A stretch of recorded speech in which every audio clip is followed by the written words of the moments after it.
একদিন এই দুনিয়ার জগৎটা ছেড়ে আমাদেরকে চলে যেতে হবে, ভালো করে খেয়াল করেন। আপনার মৃত্যু চলে আসবে।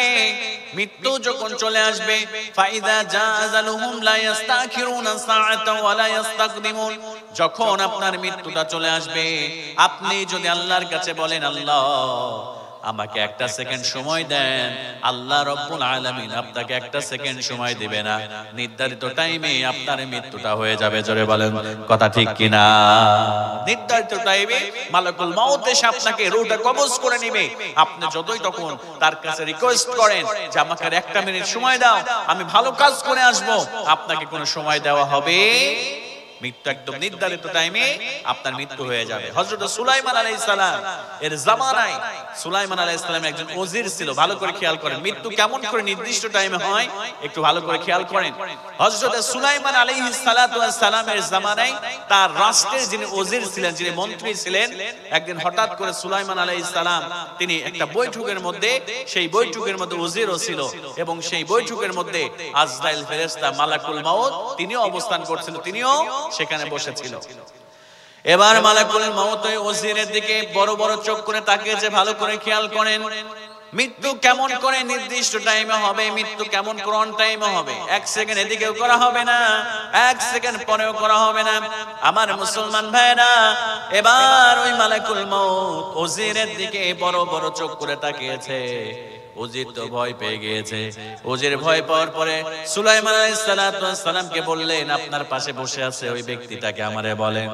এবার সুলাইমান আলাইহিস সালাম বললেন, উনি আর কেউ নন, উনি হলেন মালাকুল মউত, উনি হলেন মালাকুল মউত। এবার তো ওজিরের ভয়টা আরো বেড়ে গিয়েছে। সে সুলাইমান আলাইহিস সালামকে বলছে, সুলাইমান আমাকে দ্রুত করে, আমি এখানে থাকতে চাই না, আমাকে দ্রুত তুমি অমুক দেশের একটা উপত্যকার উপরে, পাহাড়ের উপরে তুমি আমাকে রেখে আসো। দেখেন মৃত্যুটা কেমন করে নির্দিষ্ট টাইমে হয়ে যায়, নির্দিষ্ট জায়গায় হবে। এবার সুলাইমান আলাইহিস সালাম মেঘমালাকে আদেশ করলেন, মেঘমালা যাও আমার ওজিরকে অমুক পাহাড়ের উপরে তুমি রেখে আসো। এবার সুলাইমান আলাইহিস সালামের নির্দেশে যখন এবার মেঘমালা গুলো ওই ব্যক্তিকে, ওই ওজিরকে যখন পাহাড়ের উপরে নিয়ে গেলেন, এবার ওই লোকটা খেয়াল করে দেখে, মন্ত্রী খেয়াল করে দেখে, ওখানে যে ব্যক্তিটা সুলাইমান আলাইহিস সালামের বৈঠকের মধ্যে যে তার দিকে বড় বড় চোখ করে তাকিয়েছিলেন, ওই ব্যক্তিটা ওখানে গিয়ে হাজির হয়ে গিয়েছে। যদি বলেন সুবহানাল্লাহ। এবার ওই ওজিরটা বলেন, মালিক, এবার ওই ওজিরটা বলেন, আপনি কে? এবার মালাকুল মউত বলেন, আনা মালাকুল মউত, আমি হলাম রূহ কবজ করার ফেরেশতা। এবার ওই সময়ে আল্লাহ রাব্বুল আলামিন তার জন্য, ওজিরের জন্য ওই জায়গাটা নির্ধারণ করে রেখেছিল এবং নির্দিষ্ট সময় নির্ধারণ করে রেখেছিল। এবার মালাকুল মউত তার রূহটা কবজ করে এবার আবার সুলাইমান আলাইহিস সালামের দরবারে চলে এসেছে। জোরে বলেন সুবহানাল্লাহ। এবার সুলাইমান আলাইহিস সালাম ডাক দিয়ে বললেন, ও মালাকুল মউত তুমি কোথায় গিয়েছিলেন?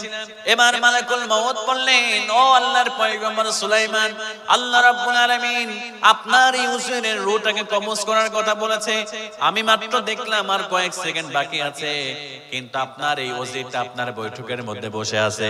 আমি চিন্তা করলাম এই ওজিরের তো ওই পাহাড়ের মধ্যে থাকার কথা, ওখানে কেন নাই, আপনার বৈঠকের মধ্যে বসে আছে। এজন্য আমি বড় বড় করে তাকালাম, সে ভয় পেয়ে গেল। আমি চিন্তা করলাম আল্লাহর ফরমান কখনো মিস হয় না, আল্লাহর ফরমান কখনো ভুল হয় না। আমি এজন্য তাড়াতাড়ি করে উপত্যকায় চলে গেলাম। আমি জানি আল্লাহ রাব্বুল আলামিন যেভাবেই হোক তাকে ওই জায়গায় পাঠিয়ে দিবে। জোরে বলেন সুবহানাল্লাহ। আমি ওই জায়গায় অপেক্ষা করলাম, কিছুক্ষণের মধ্যে দেখলাম তার ওজির ওখানে হাজির। আমি নির্দিষ্ট টাইমে তার রূহটা কবজ করলাম। হযরত সুলাইমান আলাইহিস সালাম বড় আশ্চর্য হয়ে গেলেন। ও আমার মুসলমান ভাইরা, ঠিক একই ভাবে যখন আমাদের মালাকুল মউত চলে আসবে, আমাদের টাইমটা ফুরিয়ে যাবে, তখন আর সময় পাবো না, তখন সঙ্গে সঙ্গে মালাকুল মউত এসে আমাদের রূহটাকে কবজ করে ফেলবে। জোরে বলেন আল্লাহু আকবার। নির্দিষ্ট টাইমে আমাদের মৃত্যু চলে আসবে। মৃত্যুটা অন টাইমে হয়, কারণ আসার একটা সিরিয়াল আছে, আমরা যাওয়ার কোনো সিরিয়াল নেই। আমরা জানি এই পৃথিবী ছেড়ে সবাইকে চলে যেতে হবে, কিন্তু কে কখন যাব এটা কিন্তু আমরা কেউ জানি না। মৃত্যুর সময়টা যে কখন হবে আমরা কিন্তু কেউ বলতে পারবো না, কিন্তু একদিন যে চলে যাব এই কথা কিন্তু আমরা সবাই এটা আমরা সকলেই জানি। The most certain thing in our life is that, আমাদেরকে মারা যেতে হবে, এটা চিরন্তন সত্য। But the uncertain thing in our life is the time of death, কিন্তু কখন মারা যাব এই সময়টা আমরা কেউ জানি না। দেখেন এই দুনিয়ার সম্পদ, এই দুনিয়ার টাকা পয়সার জন্য আমরা আজকে কি না করছি, হালাল হালাম আমরা কিছুই বাগ বিচার করছি না, আমরা হারামের দিকে হাত পাচ্ছি। আমার প্রিয় ভাইরা একটু খেয়াল করে একটা ছোট্ট একটা ঘটনা শেয়ার করি। এই দুনিয়া 3 টুকরা স্বর্ণের ইটের মতো, এই দুনিয়া হচ্ছে 4 টুকরা স্বর্ণের ইটের মতো। 4 টুকরা স্বর্ণের ইট যেমন করে বনে ইসরায়েলের 3 জন ব্যক্তি, ভালো করে শুনেন, এই দুনিয়ার মূল্য কিছুই নাই। এই দুনিয়া বনে ইসরায়েলের 3 জন ব্যক্তি তারা সফরে বের হলো, 3 জন যুবক চিন্তা করলো তারা কর্মসংস্থানের জন্য, তারা তাদের ভাগ্যকে পরিবর্তন করার জন্য তারা চিন্তা করলো এই দেশে আমি থাকবো না, আমরা সফর করে অন্য দেশে গিয়ে আমরা সেখানে গিয়ে ইনকাম করে আমরা আমাদের জীবনটাকে আমরা ঢেলে সাজাবো, আমাদের জীবনটাকে আমরা প্রতিষ্ঠিত করব। এবার বনে ইসরায়েলের 3 জন যুবক চলে গেলেন। ভালো করে খেয়াল করে, দুনিয়ার মূল্যটা কেমন সব করে থাকবে, থাকবো না শুধু আমি আর আপনি। এবার বনে ইসরায়েলের 3 জন ব্যক্তি চলে গেলেন সফরের মধ্যে। আমার মুসলমান ভাইরা ভালো করে খেয়াল করেন, যে দুনিয়ার জন্য আমরা আমার আমার আমার বলে হারাম খাই, হারাম ইনকাম করি, এই দুনিয়ার সব কিছু রেখে চলে যেতে হবে, সব কিছু করে থাকবে, শুধু থাকবো না আমি আর আপনি। ওই বনে ইসরায়েলের 3 জন ব্যক্তি বের হয়ে গেল। বাড়ি থেকে বের হওয়ার পরে রাস্তার মধ্যে পথ চলতে চলতে চলতে চলতে হঠাৎ করে তারা রাস্তার মধ্যে 4 টুকরা স্বর্ণের ইট দেখতে পেল। সবাই বলেন কয় টুকরা? 4 টুকরা স্বর্ণের ইট তারা দেখতে পেল। এবার স্বর্ণের ইট পেয়ে তারা তোমা খুশি। 3 জন যুবক চিন্তা করলো, এই যে স্বর্ণের ইট পেয়েছি, এই ইটগুলা যদি আমরা বন্টন করে নিই, এই ইটগুলা যদি আমরা ভাগাভাগি করে নেই, তাহলে আমাদের আর কোনো দুঃখ থাকবে না। এইগুলো বিক্রি করে আমরা ব্যবসা করে অনেক বড় লোক হয়ে যাব, অনেক সম্পদের মালিক হয়ে যাব। আমার মুসলমান ভাইরা ভালো করে খেয়াল করে, এবার যুবকেরা 4টা স্বর্ণের ইট নিয়ে তারা একটা গাছের নিচে বসে আশ্রয় নিতে শুরু করলেন। অনেক পথ চলতে চলতে ক্লান্ত হয়ে গেছে, শরীরটা একটু ঘুমের প্রয়োজন। এবার 3 জন যুবক চিন্তা করলেন, সারাদিন সফর করেছে, কিছু খাই নাই। এবার 3 জন যুবক মিলে বুদ্ধি করলো, একজনকে বাজারে পাঠালো, যাও তুমি বাজারে যাও, বাজার থেকে আমাদের জন্য কিছু খাবার নিয়ে আসো, খাবারের বন্দোবস্ত তুমি এবার আমাদের জন্য করো। আমার মুসলমান ভাইয়ের একটা যুবক চলে গেলেন বাজারে।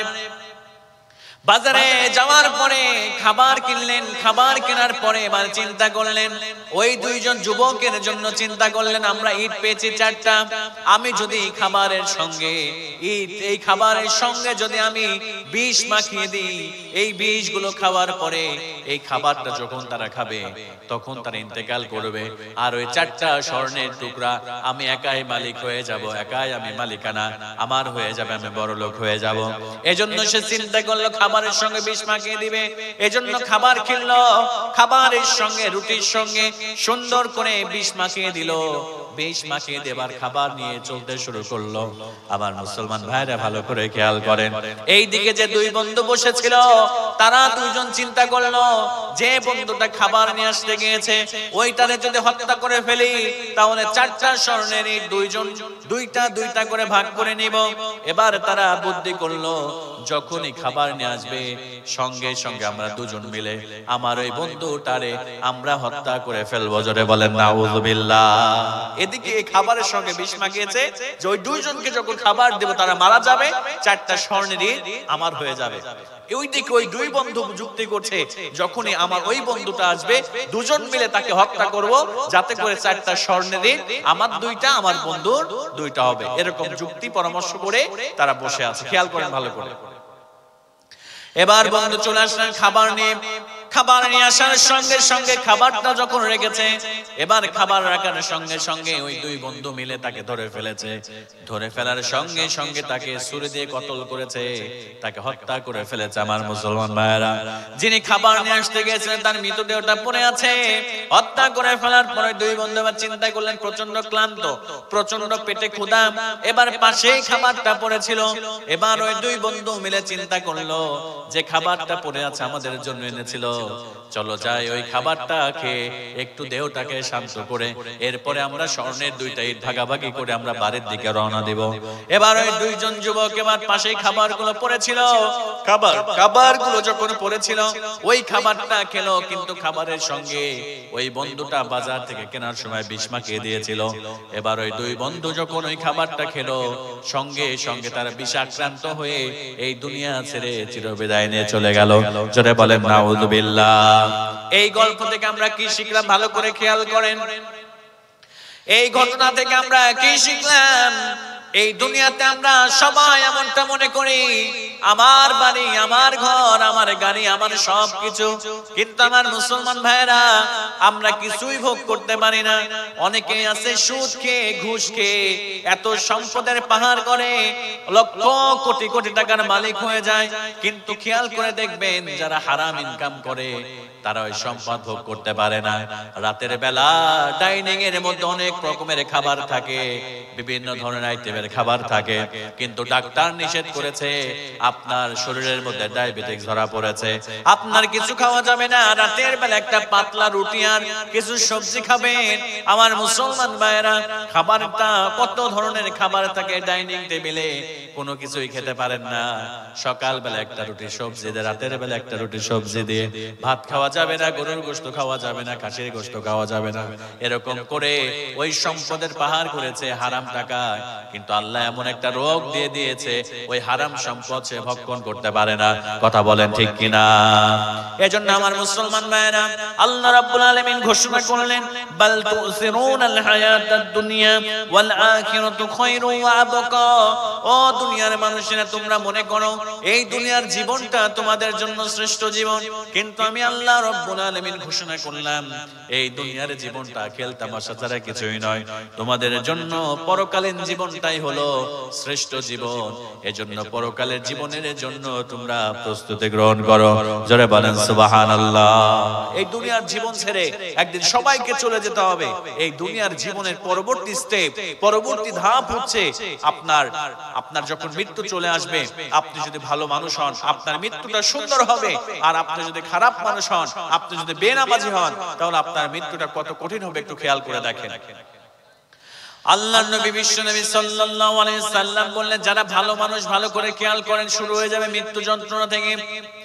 আল্লাহর নবী বিশ্ব নবী সাল্লাল্লাহু আলাইহি ওয়াসাল্লাম আল্লাহর নবীজি বললেন যারা নামাজি বান্দা, যারা কোরআনওয়ালা বান্দা, যারা নবীর সুন্নাহ মেনে জীবনকে পরিচালনা করেছে, আল্লাহর নবী বিশ্ব নবী সাল্লাল্লাহু আলাইহি ওয়াসাল্লাম বললেন তাদের মৃত্যু যখন হয়ে যাবে, মৃত্যুর সময় যখন হয়ে যাবে, মালাকুল মউত এবার সুন্দর চেহারা নিয়ে জান্নাতি একটা যুবকের সুরত ধরে, জান্নাতি যুবকের চেহারা ধরে মালাকুল মউত এসে বসে যাবে ওই ভালো ব্যক্তির কাছে, পাশে বসার করে মাথার কাছে এসে বসে যাবে আর ডাক দিয়ে বলবে ইয়া আইয়াতুহান নাফসুল মুতমাইন্না ইরজিই ইলা রাব্বিকি রাদিয়াতান মারদিয়া।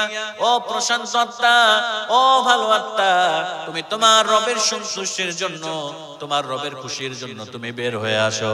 এবার যখন ভালো বান্দা যারা হবে, যারা নামাজি হবে, যারা ভালো ভালো কাজ করবে, কোরআনওয়ালা হবে, নবীর সুন্নাহওয়ালা হবে, এবার বিশ্বনবী সাল্লাল্লাহু আলাইহি ওয়াসাল্লাম বললেন এবার তাদের আত্মাটা খুব সুন্দর করে স্মুথলি দেহ থেকে বের হয়ে আসবে। এবার আল্লাহর রহমতের ফেরেশতারা ওই আত্মাটাকে জান্নাতি রুমালে জড়িয়ে নিয়ে তাদেরকে জান্নাতের মধ্যে আল্লাহর ফেরেশতারা নিয়ে যাবে। জোরে বলেন সুবহানাল্লাহ। এবার যারা নামাজ পড়বে না, যারা খারাপ মানুষ হবে, ও আমার মুসলমান ভাইরা, যারা খারাপ মানুষ হবে, নামাজ পড়ে নাই, নবীর সুন্নাহ মোতাবেক জীবনকে পরিচালনা করে নাই, কোরআন মানে নাই, এবার মালাকুল মউত তার চেহারা, আসল চেহারা নিয়ে হাজির হয়ে যাবে। পাটা থাকবে জমিনের মধ্যে, মাথাটা থাকবে আসমানে, এত বিকট একজন চেহারা নিয়ে মালাকুল মউত এসে হাজির হয়ে যাবে। এবার মালাকুল মউত ডাক দিয়ে বলবে ও খবিস আত্মা, ও পেতাত্তা, তাড়াতাড়ি আল্লাহর ক্রোধের জন্য, আল্লাহর অসন্তুষ্টিতে তুই ওই ঘর, ওই দেহ থেকে তুই বের হয়ে আয়। এবার খারাপ মানুষের আত্মাটা বের হতে যাবে না, একবার হাতের মধ্যে যাবে, একবার পায়ের মধ্যে যাবে, একবার মাথার দিকে চলে আসবে। আমার মুসলমান মায়ের এবার মালাকুল মউত কি করবে? মালাকুল মউত বারবার তাকে ধরতে যাবে। মালাকুল মউত ধরবে, পায়ের মধ্যে দৌড় দিয়ে ঢুকে যাবে, হাতের মধ্যে চলে যাবে। এবার মালাকুল মউত খপ করে তার রূহটাকে ধরে ফেলবে, এবার তার রূহটাকে কবজ করে ফেলবে। আমার মুসলমান ভাইরা, এবার যারা খারাপ আত্মা হবে, আল্লাহর গজবের ফেরেশতারা জাহান্নাম থেকে রুমাল নিয়ে আসবে, আগুনের রুমাল। এবার ওই রুমালের মধ্যে ওই আত্মাটাকে পেঁচিয়ে জাহান্নামের মধ্যে নিক্ষেপ করে দিবে। জোরে বলেন নাউজুবিল্লাহ। এজন্য আমার মুসলমান ভাইরা, এটা তো মৃত্যুর যন্ত্রণা। এরপরে কবরের মধ্যে যন্ত্রণা, আযাব আছে না নাই? ভালো করে খেয়াল করেন। একজন ভালো মৃত্যু যদি আপনার হয়ে যায়, আপনার কপালে যদি ভালো মৃত্যু নসিব হয়ে যায়, আল্লাহ রাব্বুল আলামিন আপনি সন্তুষ্টির জন্য আল্লাহ রাব্বুল আলামিন আপনাকে জান্নাতি বান্দা হিসেবে কবুল করে নেবে। সুবহানাল্লাহ। ভালো মৃত্যুর কয়েকটা আলামতের কথা আপনাদেরকে বলে ভালো করে শুনেন। একজন মানুষ যে ভালো ছিল, একজন মানুষ যে সৎ ব্যক্তি ছিল, দেখবেন একটা ভালো মানুষের আল্লাহ রাসূল সাল্লাল্লাহু আলাইহি ওয়াসাল্লাম ভালো মৃত্যু, জান্নাতি মৃত্যুর কয়েকটা আলামতের কথা বলেছে। আল্লাহ রাসূল সাল্লাল্লাহু আলাইহি ওয়াসাল্লাম যারা এই আলামতগুলো যদি কোনো ব্যক্তি মারা যাওয়ার সময় আপনারা দেখতে পান, তাহলে আপনারা ধরে নেবেন ওই ব্যক্তিটা ভালো ছিল এবং ওই ব্যক্তিটার মৃত্যুটা সুন্দর হয়েছে এবং ভালো মৃত্যু, জান্নাতি মৃত্যু হয়েছে। জোরে বলেন সুবহানাল্লাহ। আল্লাহ রাসূল কয়েকটা আলামতের কথা বলেছে। এক নম্বর আলামত, ভালো করে শুনেন। ভালো মৃত্যু আপনি বুঝবেন কি করে?